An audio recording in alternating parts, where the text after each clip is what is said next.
Hey guys, so today I am going to read you the article that we are using for our article of the week lesson this week.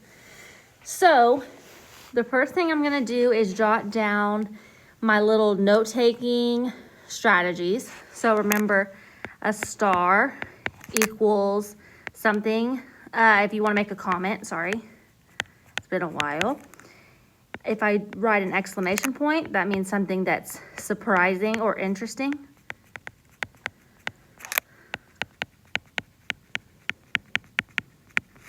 A question mark, if you have a question. And if you write a question mark, if you write any of these, remember you have to have a note by it. So you will not get a good grade if you just underline and highlight. But I know that y'all are probably pros at this now since you've been doing it in all your other classes, but please remember everything must have a comment attached. So before we get started, I went ahead and annotated this first little paragraph for you to jog your memory on how to annotate, as well as so you can see what I am expecting for the rest of the article.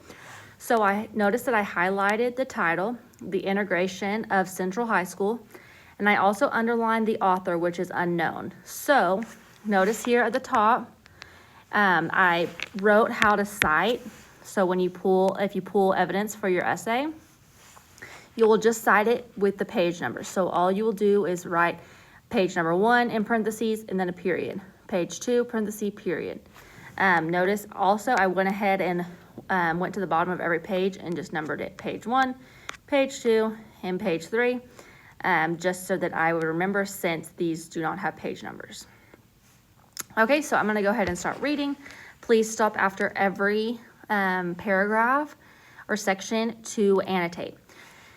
In a key event of the American Civil Rights Movement, so notice how I underlined that, and I wrote, when this took place, 9 black students enrolled at formerly all-white Central High School in Little Rock, Arkansas in September 1957. So this is the setting. That's what my comment was. Testing a landmark 1954 U.S. Supreme Court ruling that declared segregation, or setting people apart, in public schools unconstitutional. And unconstitutional means it's not in line with the Constitution. The court had mandated that all public schools in the country be integrated.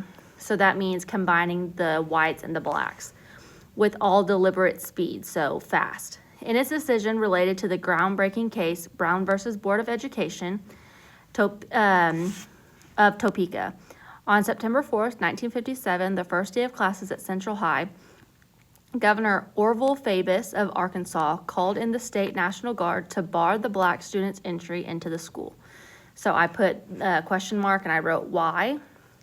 Later in the month, President Dwight D. Eisenhower sent in federal troops to escort the Little Rock 9 into the school, and I underlined that and put, wow, I bet they felt special.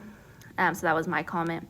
And they started their first full day of classes on September 25th. So you can steal all of those comments or annotations that you would like. If you would like to change some things around, or if you saw more than I did, that is fine. And also this article has connection to the book we're going to read, Lions of Little Rock. And so that's going to be, you're going to actually hear about the Little Rock 9 in Lions of Little Rock. All right, so I'm going to keep going. History of school integration in the U.S. In its landmark Brown versus Board of Education decision issued May 17, 1954, the U.S. Supreme Court ruled that segregation of America's public schools was unconstitutional. Until the court's decision, many states across the nation had mandatory segregation laws requiring African American and Caucasian children to attend separate schools. Resistance to the ruling was so widespread that the court issued a second decision in 1955, known as Brown 2, ordering school districts to integrate with all deliberate speed, meaning fastly. In response to the Brown decision and pressure from the local chapter of the National Association of the Advancement of Colored People, or NAACP, the Little Rock, Arkansas School Board adopted a plan for gradual integration of its schools. The first institutions to integrate would be the high schools, beginning in September 1957.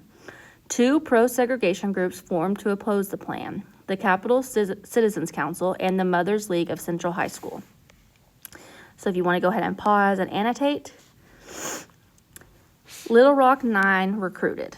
Despite the opposition, 9 students registered to be the first African Americans to attend Central High School, which opened in 1927 and was originally called Little Rock Senior High School. Minnie Jean Brown, Elizabeth Eckford, Ernest Green, Thelma Mothershed, Melba Patillo, Gloria Ray, Terrence Roberts, Jefferson Thomas, Carlotta Walls had been recruited by Daisy Gatson Bates, president of the Arkansas NAACP and co-publisher with her husband Elsie Bates of the Arkansas State Press, an influential African-American newspaper. Daisy Bates and others from the Arkansas NAACP carefully vetted the group of students and determined they all possessed the strength and determination to face the resistance they would encounter. In the weeks prior to the start of the new school year, the students participated in intensive counseling sessions, guiding them on what to expect once classes began and how to respond to anticipated hostile situations. The group came to be known as the Little Rock 9. On September 2nd, 1957, Governor Orville Fabus announced that he would call in the Arkansas National Guard to prevent the African-American students' entry to Central High, claiming this action was for the students' own protection. In a televised address, Fabus insisted that violence and bloodshed might break out if black students were allowed to enter the school. The following day, the Mothers League held a sunrise service at the school as a protest against integration. That same day, federal judge Richard Davies issued a ruling that desegregation would continue as planned the next day.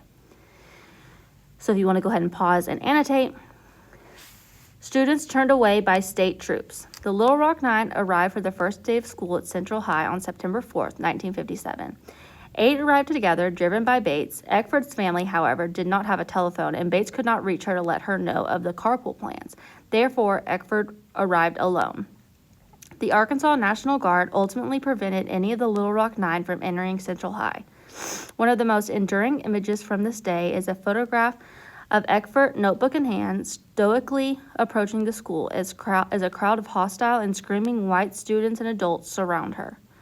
Eckford later recalled that one of the women spat on her. The image was printed and broadcast widely, bringing the Little Rock controversy to national and international attention. In the following weeks, Judge Davies began legal proceedings against Governor Fabus, and President Dwight D. Eisenhower attempted to persuade Fabus to remove the National Guard and let the Little Rock 9 enter the school. Davies ordered the guard removed on September 20th, and the Little Rock Police Department took over to maintain order. The police escorted the 9 African-American students into the school on September 23rd through an angry mob of some 1,000 white protesters gathered outside. Amidst ensuing rioting, the police removed the 9 students. On September 24th, President Eisenhower sent in 1,200 members of the U.S. Army's 101st Airborne Division from Fort Campbell, Kentucky, and placed them in charge of the 10,000 National Guardsmen on duty. Escorted by the troops, the Little Rock 9 attended their first full day of classes on September 25th. Legal challenges to integration continued throughout the year, and Fabus publicly expressed his wish on numerous occasions that the Little Rock 9 be removed from Central High. Although several of the black students had positive experiences on their first day of school, according to a September 25, 1957 report in the New York Times, they experienced routine harassment and even violence throughout the rest of the year. Patillo, for instance, was kicked, beaten, and had acid thrown in her face. And at one point, white students burned an African-American effigy in a vacant lot across from the school. Ray was pushed down a flight of stairs, and the Little Rock 9 were barred from participating in extracurricular activities. Brown was expelled from Central High in February 1958 for retaliating against attacks, and it was not only the students who faced harassment. Ray's mother was fired from her job with the state of Arkansas when she refused to remove her daughter from the school. The 101st Airborne and the National Guard remained at Central High for the duration of the year. On May 25, 1958, Green, the only senior among the Little Rock 9, became the first African-American graduate of Central High. So if you want to go ahead and pause and annotate that section. And finally, the last section, aftermath. In September 1958, 1 year after Central High was integrated, Governor Fabus closed Little Rock's high schools for the entire year, pending a public vote to prevent African-American attendance. Little Rock citizens voted 19,470 to 7,561 against integration, and the schools remain closed. Other than Green, the rest of the Little Rock Nine completed their high school careers via correspondence or at other high schools across the country. Eckford joined the Army and later earned her general education equivalency diploma. Little Rock's high schools reopened in August 1959. Several of the Little Rock Nine went on to distinguished careers. Green served as Assistant Secretary of the Federal Department of Labor under President Jimmy Carter. Brown worked as Deputy Assistant Secretary for Workforce Diversity in the Department of the Interior under President Bill Clinton. Patillo worked as a reporter for NBC. The group has been widely recognized for their significant role in civil rights history. In 1999, President Clinton awarded each member of the group the Congressional Gold Medal. The nine also all received personal invitations to attend President Barack Obama's inauguration in 2009. Jefferson Thomas became the first of the Little Rock Nine to die when he succumbed to pancreatic cancer at the age of 67 on September 5th, 2010. After graduating from Central High, Thomas served in the Army in Vietnam, earned a business degree, and worked as an accountant for private companies and the Department of Defense. So that is your article for this week. Please take time to annotate it well. Make sure that any marking that you make also has a comment attached. Again, don't just underline and highlight. Here is your graphic organizer for your prompt. Your prompt is, does racism still exist today? Whether what the Little Rock Nine experienced or another form. So remember, you will fill this out like we did last week. So be sure to have your hook where you introduce the topic, your thesis. So racism does exist today because, or racism does not exist today because. And then have your topic sentence, which is your thesis reworded. Have your examples and reasons. These can be opinions, text evidence if you want to include it, or just another example. Your commentary and concluding statement, and then your conclusion, which is just a reworded sentence of your thesis. And then this is where you will write your essay. This will be due tomorrow night. So you're gonna have the rest of the day to finish annotating and then start your planning. And then tomorrow, you will have all day to write your essay. We will be Zooming tomorrow and I'll be going over the essay again.